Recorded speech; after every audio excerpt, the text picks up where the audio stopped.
जब भी हम कोई काम करते हैं, काम के दौरान अगर हमें किसी भी तरह की मुश्किल आ जाए, वो काम वहीं पे रुक जाता है और हमें पता है कि यार इस चीज़ का हल फलां बंदे के पास हो सकता है, तो मैं उससे थोड़ा सा हेल्प के लिए रिक्वेस्ट करूँ, तो हम नहीं करते हैं हिचकिचाहट की वजह से कि यार वो बुरा ना मान जाए, या इसमें मेरी अपनी इंसल्ट तो नहीं है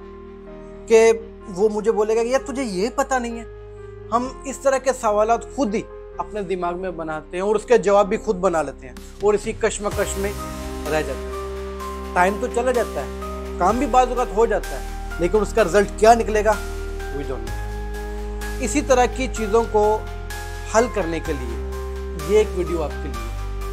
अगर आपके अंदर हिचकिचाहट है और वो वाला कॉन्फिडेंस नहीं है जो कि होना चाहिए एक आम आदमी के दिलो दिमाग में, तो ये वीडियो आपके लिए।